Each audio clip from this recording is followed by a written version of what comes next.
Assalamualaikum warahmatullahi wabarakatuh. Waalaikumsalam. Bismillahirrahmanirrahim. Alhamdulillah Mustafa Sayyidina Muhammad sallallahu alaihi wasallam wa ala alihi wa sahbihi.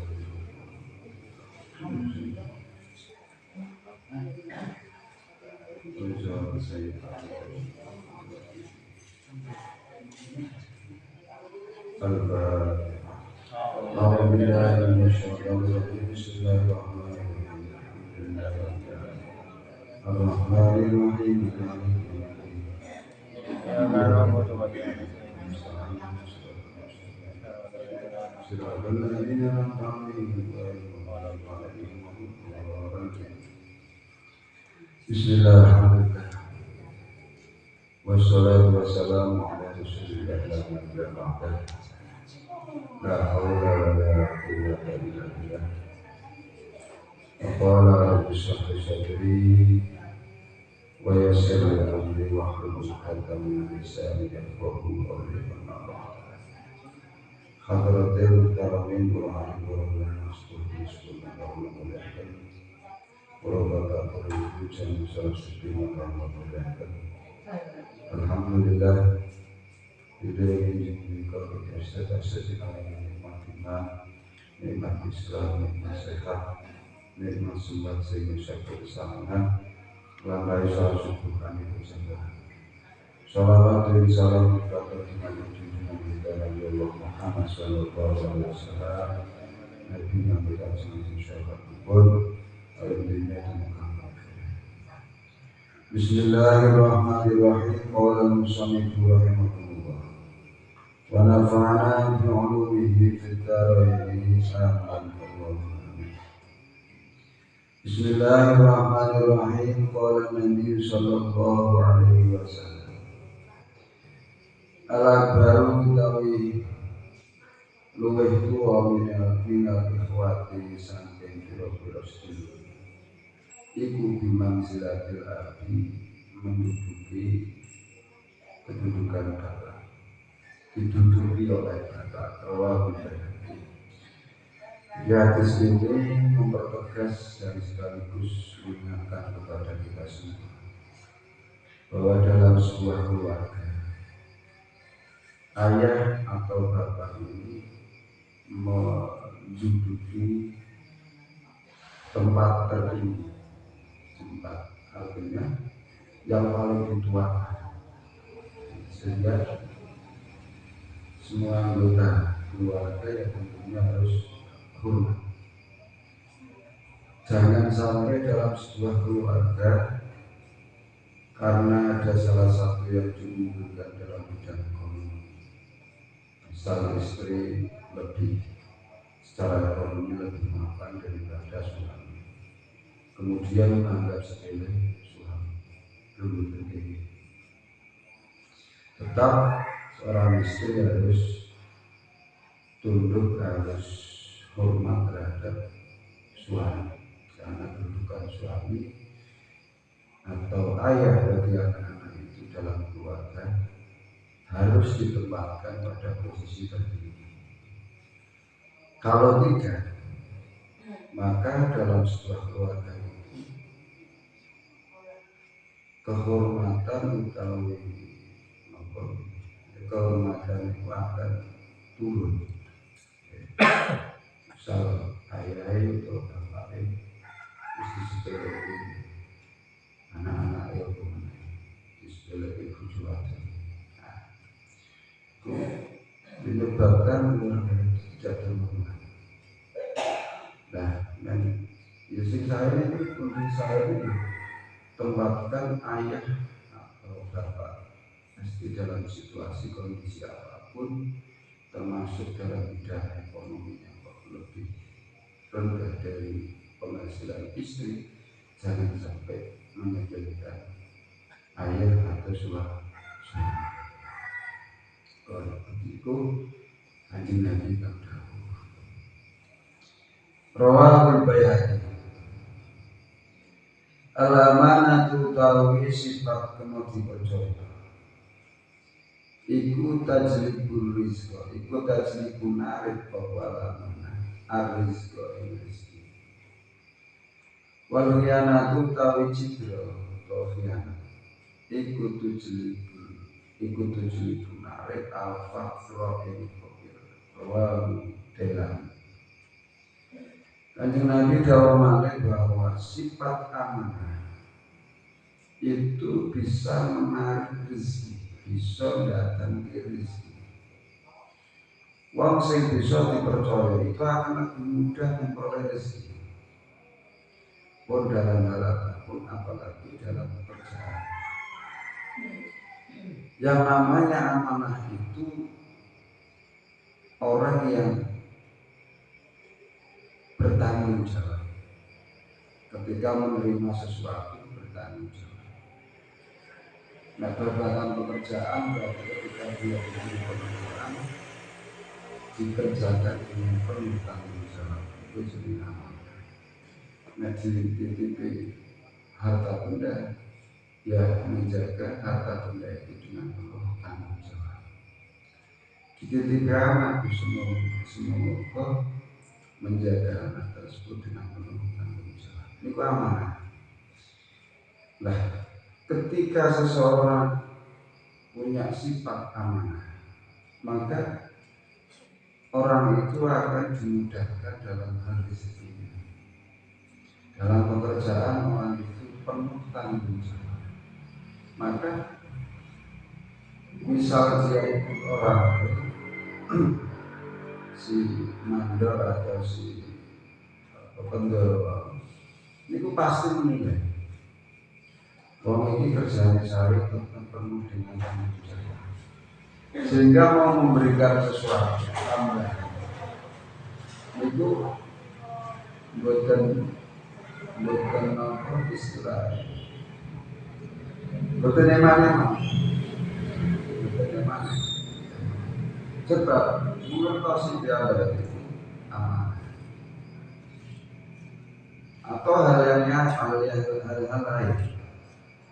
Nulis jiwa wong kaya kerjanya tanggung jawab.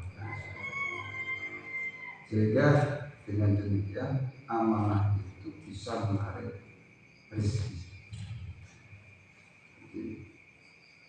Sementara yang namanya amanah itu biasanya karakter yang melekat pada diri seorang. Wong wis karakter duwe sifat amanah dalam hal apapun itu biasanya penuh dengan tanggung jawab. Lah sebaliknya wal khiyanatu tajlibul faqr. Yang namanya sifat sifat tidak bisa dipercaya itu justru akan menarik pada kefakiran. Lah sungkan mbak mereka orang sangka bukan panti di konverjo orang tanggung jawab. Nah akhirnya yuk mereka ini mau atau memperkerjakan. Jadi khianat itu justru akan mengurangi rezeki seseorang, akan menarik kefakiran seseorang. Qala Nabi sallallahu alaihi wasallam umirtu dan perintah sahabat an uqatilan nasa ing merangi menungso hatta yashhadu sehingga naksani sapa naksani iku alla ilaha illallah yen ora pangeran kang patut disembah iku wujud illallah kecuali Gusti Allah wa anna Muhammadar Rasulullah sakmene kanjeng Nabi Muhammad iku utusan Allah wa yuqimu sholata lan jumeneng salat wa yu'tu zakat lan ahli zakat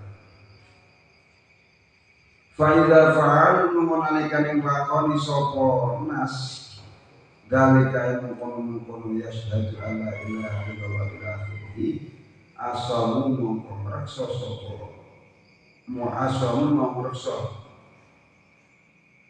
sapa kaum ini saking ingsun apa tinggal dimahun ing pira-pira gedhe nas wa amwalahum la yadurruhum nas illa bihaqqil Islam angin kelawan hakil Islam wa hisabuhum lan hisabun nas iku ala Allah ngatasi Gusti Allah Ta'ala. Kanjeng Nabi jawab, saya ini diperintah untuk memerangi manusia sehingga manusia tersebut mau bersyahadat. Memerangi dalam konteks hari ini atau zaman saat ini itu bukan berarti perang secara fisik, bukan berarti perang memerangi dalam arti perang, tetapi memerangi tindak ini dalam hal agar seseorang mau memantapkan syahadatnya, mau mengucapkan 2 kalimat syahadat, yakni dengan cara berdakwah atau dengan cara mengajak manusia untuk menyaksikan atau bersaksi bahwa tidak ada Tuhan selain Allah dan Kanjeng Nabi Muhammad adalah utusan Allah. Jadi jangan kemudian dimaknai secara literal. Nek hadis ini dimaknai secara harfiah atau secara apa-apa bahasa, niku mesti timbul pola keberagamaan wong sing radikal, wong sing keras, sehingga dalam mendakwahkan Islam ya pokoknya kudu tak diperangi. Ini caranya nang mau bilang mengucap 2 kali syahadat, sehingga pola dakwahnya model orang yang seperti ini justru menimbulkan permusuhan. Justru menimbulkan permusuhan karena dianggap orang selain Muslim itu adalah kafir, dan kafir itu kemudian harus diperangi. Coba wong kafir mau belum Islam. Jadi model dakwah seperti ini biasanya keras. Keras dalam arti radikal. Sementara semestinya di Darul Islam atau di negara Darussalam, di negara damai seperti Indonesia, tidak boleh seperti itu. Karena apalagi di Indonesia termasuk negara yang terdapat berbagai macam perbedaan. Tentu di dalam dakwahnya niku kedah bil hikmah wal mau'izah hasanah, dengan memberikan contoh teladan dan nasihat yang baik, sehingga orang yang tadinya tidak mau ibadah gelem dadi ibadah. Jadi yashhadu alla ilaha illallah itu bisa dimaknai dengan kesediaan dia untuk melakukan ibadah. Karena dengan kesediaan seseorang untuk melakukan ibadah itu artinya menyaksikan dirinya bahwa dan yang dan yang harus ibadah, sehingga orang tersebut ketika sudah menyadari hal itu kemudian dia mau beribadah itu dengan cara diajak bil hikmah wal mau'izatil hasanah. Jadi bukan dimaknai secara perang dalam arti fisik. Ayo orang sholat perang itu mencontoh dan sebagainya. Ya akhirnya jadi masalah. Nah, yang pas adalah memerangi dalam konteks mengajak dengan cara yang baik agar orang-orang itu mau tunduk dan ibadah marang Gusti Allah. Di samping itu diperangi agar mau melaksanakan atau menjalankan sholat, yakni dengan cara mengajak yang baik agar orang-orang itu mau melakukan sholat. Diajak perlahan, mau memang dijak jagongan toh, isu penting kudu lingguh kene ngopi-ngopi suwe-suwe barang dikumpuli dikai masukan sedikit demi sedikit, ya suwe-suwe gelem nglakoni sholat. Itu jeneng al-qatilin nas. Kemudian wayuk zakat diperangi manusia untuk gelem melakukan atau mengeluarkan zakat. Di zaman Kanjeng Nabi, betul kalau ada orang yang umat Islam yang tidak mau mengeluarkan zakat, itu diperingati secara keras. Bahkan Sayyidina Umar ketika ada umat Islam tidak mau mengeluarkan zakat, itu menyuruh rumahnya dibakar. Bahaya. Itu karena memang di zaman Rasulullah Islam itu betul-betul ditegakkan, dalam arti karena masyarakat itu semuanya muslim dalam komando Kanjeng Nabi, sehingga yang seperti itu bisa ditegakkan secara keras. Tapi tidak seperti Indonesia, karena Indonesia ini ya, dasar hukumnya adalah hukum negara, bukan dasar hukum Islam.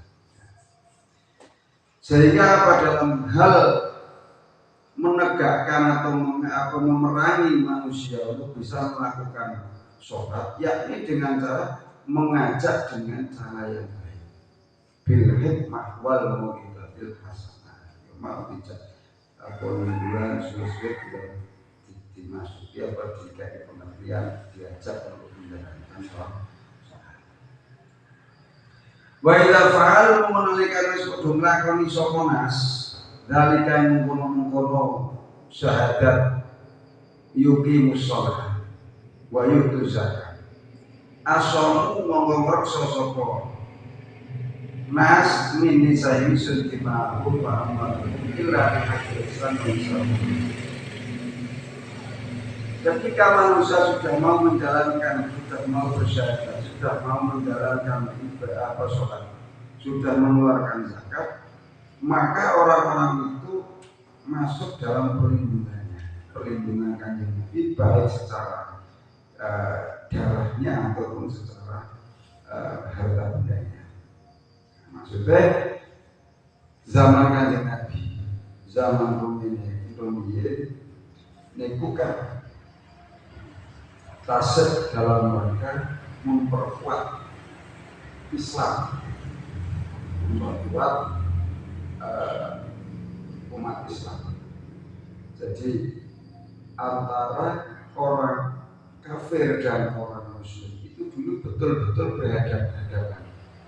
Nah, dalam arti mereka saling menyerang, terutama umat Islam tidak dirobohkan atau dihancurkan oleh orang-orang kafir. Sehingga posisi umat Islam harus kuat, baik secara politik, secara ekonomi. Termasuk dalam secara ekonomi, maka anggota umat Islam dalam hal napa itu kebendaan atau harta benda itu harus diambil zakatnya untuk memperkuat perjuangan umat Islam. Di samping itu diperkokoh sholatnya, Nah, dan kemudian saat itu umat Islam memegang kekuasaan dalam arti di Madinah, Mekah Madinah itu memang yang menjadi penguasa umat Islam. Maka dalam Madinah, Mekah Madinah itu ketika orang-orang sudah mau bersyahadat, sudah mau menjalankan sholat, sudah mau mengeluarkan zakat, maka umat Islam dilindungi oleh Kanjeng Nabi. Dilindungi oleh Kanjeng Nabi. Nah, sing ora gelem ya berarti di luar perlindungan. Artinya apapun yang terjadi pada umat Islam yang sudah mau bersyahadat, yang sudah menjalankan sholat dan mengeluarkan zakat, tetap dalam lindungan Kanjeng Nabi. Sehingga ketika ada yang mencoba menyerang, Kanjeng Nabi melindungi. Illa bihaqil Islam wa hisabuhum ala Allah, kecuali dengan haknya Islam, hisab mereka atau ya hisab mereka digantungkan kepada Allah. Qala Nabi sallallahu alaihi wasallam amtil ada anil tariqi fa innahu laka sadaqah. Amtilata nyingkirno amtil nyingkirno sapa sira al ada ing tiloro utawa ing reget anit tori saking dalan. Fa innahu mongko satemene ambil ada iku sedekahun sedekah. Wa Bukhari. Kanjeng Nabi dawuh singkirkan sesuatu yang bisa membahayakan di jalan. Meskipun hanya kerikil yang kecil, jika itu membahayakan bagi pengguna jalan, maka kita disuruh untuk menyingkirkan. Karena sesungguhnya meski yang demikian itu dianggap sebagai sedekah. Dengan lambah ninggalan dilalah ke ono kayu malang kayu pangsir ibu disingkirno. Dengan lambah dilalah ning aspal kok ya ono watu cilik apa kae watu sing bisa mlengsati utawa watu sing bisa mencolot, bisa membahayakan disingkirkan. Dan itu bisa menjadi pahala. Ojo kok didelokke kok karena sebab nek didelokke itu bisa membahayakan pengguna jalan atau orang di sekitar jalan. Ono mereka delokke tok di dalam mobil mencolot, menanggai orang enggak dipun singkirkan. Sesuatu yang menyebabkan di jalan saja itu sudah harus disingkirkan, apalagi ketika jalan itu digunakan untuk kepentingan umum, ya jangan sampai kemudian diberi sesuatu yang menyebabkan orang-orang itu marah. Contoh, jalan di sini, jalan kok digawe apa kuwi panggonan sing dadi wong padha ewo dan seterusnya. Itu saja harus disingkirkan. Termasuk kaya jegongan yang pinggir jalan itu saja ya ampun.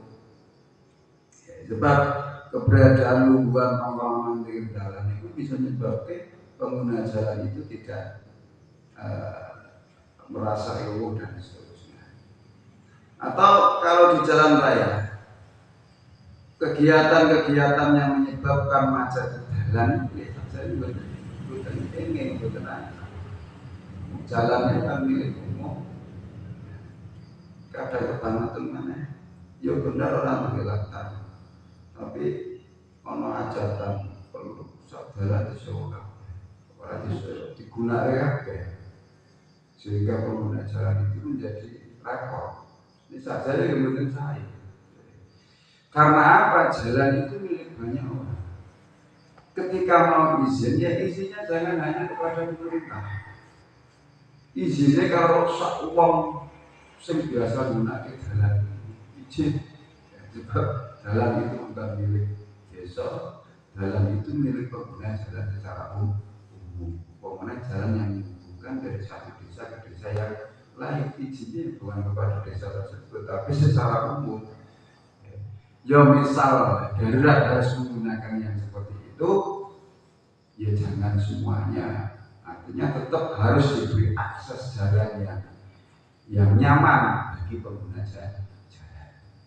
Sebab kalau menurut hadis ini, sesuatu yang menyebabkan terhambatnya pengguna jalan niku mawon kon minggirake. Penghambat itu ya tentu entah itu sifatnya sedikit kecil ataupun yang besar. Lah kok malah sengaja jalan itu ditutup ya, ini pas. Itu hadis kanjeng Nabi perlu diperhatikan terutama dalam kehidupan masyarakat berkaitan dengan fasilitas umum. Jangan sampai kita mengganggu pengguna jalan secara umum. Kalaupun memang harus menggunakan jalan karena memang tidak ada tempat untuk bisa hajat, ya tapi jangan sepenuhnya diambil semua. Misalnya pengguna jalan kira bijaksana lah. Lah Pak bila sholat di jalan, orang di jalan terus orang di lapangan, ya sementara hajatan, yo hajatan harus gede. Hajatan. Yo lama apa hajatan, yo lama duit orang takut nyewa gedung. Kalau duit kok dengan duit sak dalan disewa sakit nyewa dalan nyewanya aku dulu kan pengguna jalan artinya nopo kanggo pengertian awake dhewe sebagai umat Islam yang baik yang patuh terhadap perintah Kanjeng Nabi yang patuh terhadap hadisnya Kanjeng Nabi ya bijaksana dalam memperlakukan jalan. Karena ini kok sekalian mau ditarik ke sunnah saya orang pengguna misalnya seperti itu artinya ketika harus disewakan ya pasti tidak boleh seperti itu. Qala Nabi sallallahu alaihi wasallam Allahumma inni a'udzu bika min ilmi la yanfa' wa 'amalin la yunfa' wa du'a'in la yustahab wa du'a'in la yustajab. Rawahu Hakim an Anas. Allahumma tu Gusti ini sak temene ingsun iku a'udzu nyuwun kebawa sesuk ingsun. Kae panjenengan min ilmi la yanfa' saking ilmu yang tidak bermanfaat. Ini dumane Nabi. Cuma Nabi ya Allah, kula nyuwun marang panjenengan dipun lindungi saking ilmu yang tidak bermanfaat. Saking ilmu yang tidak bermanfaat. Jadi meskipun ilmu sedikit, yang penting manfaat, terutama manfaat kanggo awake dhewe. Dan belajar akal-akal nek tidak bermanfaat gimana? Di samping itu amal la yufa, amal yang tidak terangkat. Hanya kan di Nabi nyuwun kebawa nyuwun dipun dari amal yang tidak bisa terangkat. Artinya amal yang tidak diterima oleh Allah. Wa du'a illa yustajab lan dumone wong sing ora dijabah. Dumone sing ora dijabah. Maka betul ketika seseorang kemudian ketika ada kiai terus nyuwun dumane itu ya jelas. Sebab biasanya para ulama, para kiai itu dumane ngoten Allahumma inni a'udzu bika min ilmi la yanfa' wa 'amalin la yanfa' wa du'a'in la yustajab. Dungo sing ora diijabahi. Itu nyuwun dilindungi sangka niku. Para kiai. Nah, dengan kata lain yang ini diijabahi berarti dumah-dumahnya para kiai itu diijabahi. Awak itu sebagai santri, awak itu sebagai kaumnya, ya ketika ada apa yang dumah-dumahnya para kiai. Nah, diijabahi. Kalau Nabi sallallahu alaihi wasallam Allahumma Gusti ij'al muka-muka dadekna sapa panjenengan fi qalbi dalem ati surah nur. Ya Gusti monggo panjenengan dadekna kula ati sing enten nure enten cahayane. Yakni napa?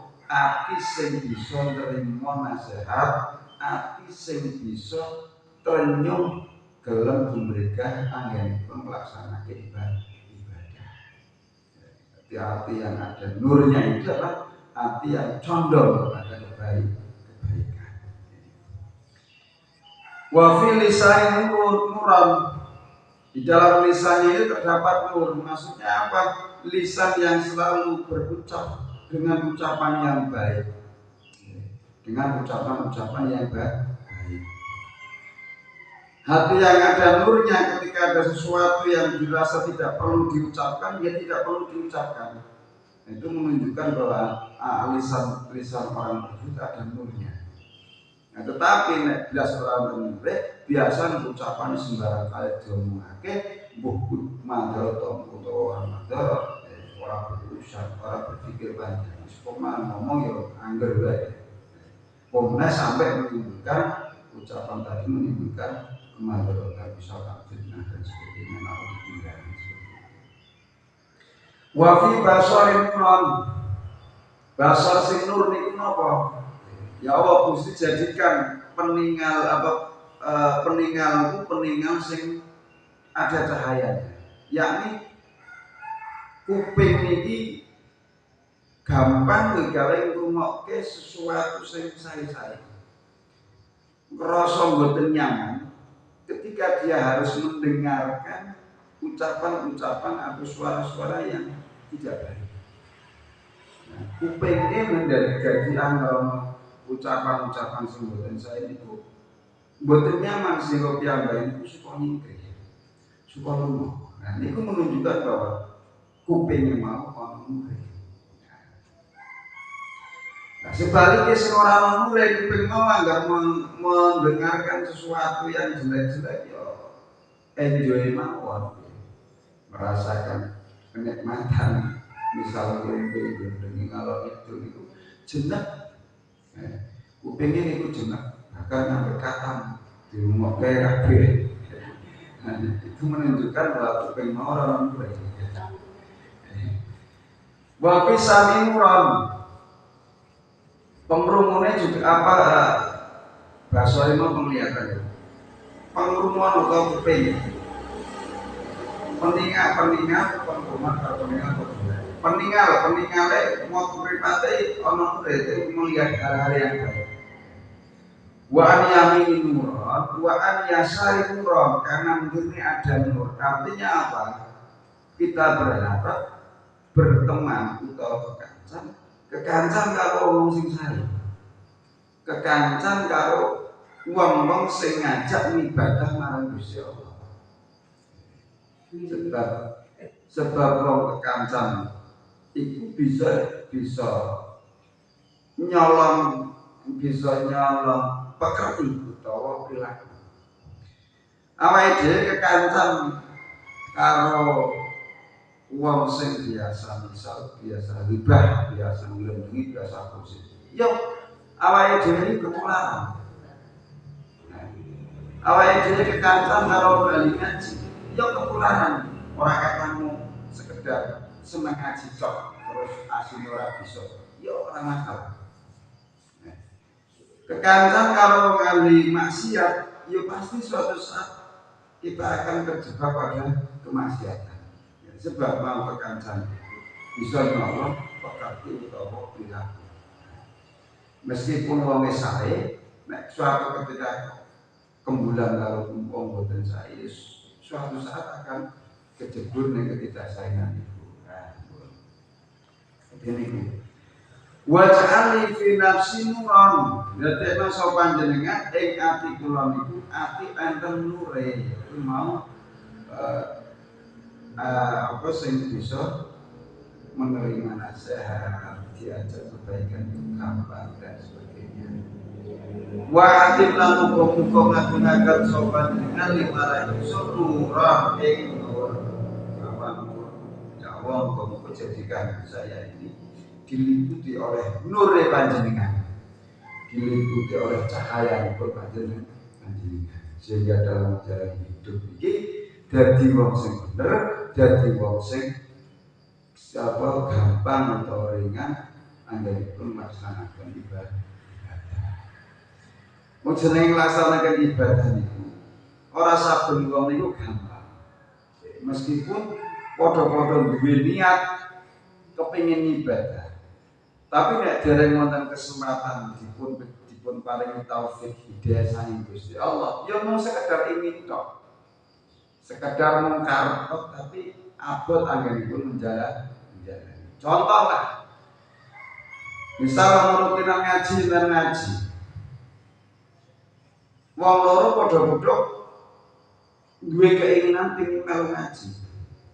Tapi saya siji oleh petunjuk oleh taufik hidayah atau sifat pelasi Gusti Allah. Sing sijine mboten. Sing sijine gampang dilalah yo enteng angin melangkah kaki menggawe ngaji. Sing sijine ya abot meskipun duwe keinginan. Wah, lek jawab ngasih yo pengin tapi kok priyo nang yo. Sungkan. Dilalah apa gaweane pirang-pirang dan seterusnya. Nah, itu menunjukkan orang itu belum diberi kesempatan oleh Allah meskipun sudah ada niat. Oleh karena itu, ya kita minta pertolongan perlindungan saya Gusti Allah. Nyuwun marang Gusti Allah, ya Allah mudahkanlah saya di dalam melaksanakan ibadah marang panjenengan. Karena pada hakikatnya orang dimudahkan di dalam melakukan kebaikan, orang dimudahkan untuk beribadah, itu merupakan rezeki yang diberikan Allah kepada kita, merupakan keutamaan fadl saking Gusti Allah yang diberikan kepada kita. Jadi entenge anggenipun melakukan ibadah itu mergo fadhole Gusti Allah, mergo rezekine Gusti Allah. Dia aja nganggep bahwa awake dhewe kok gelem ibadah, bisa nglakoni ibadah iku mergo awake dhewe iku lakoni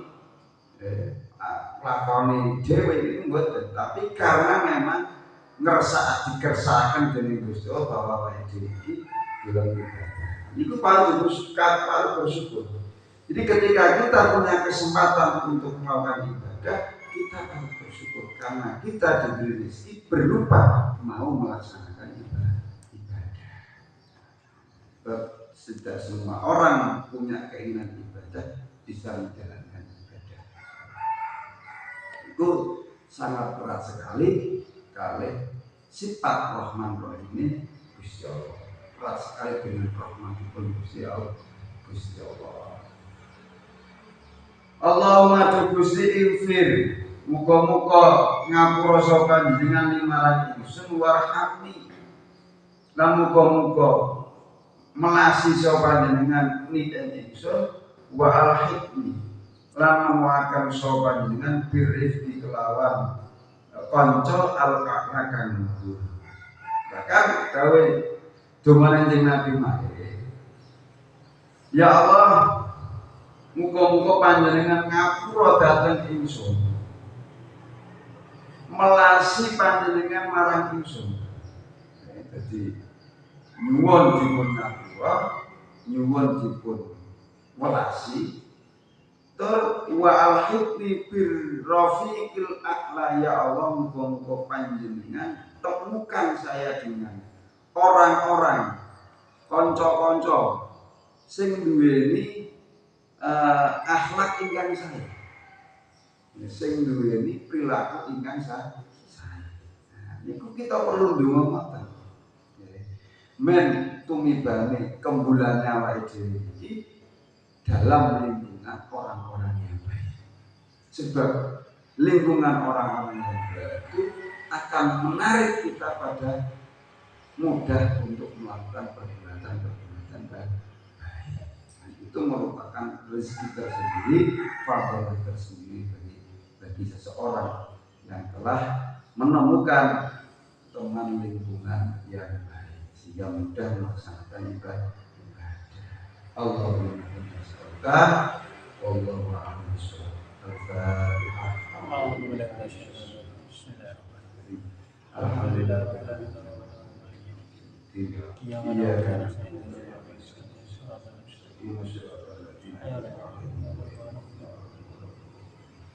أعوذ بالله من الشيطان الرجيم. الحمد لله حمد الشاكرين حمدا حمدا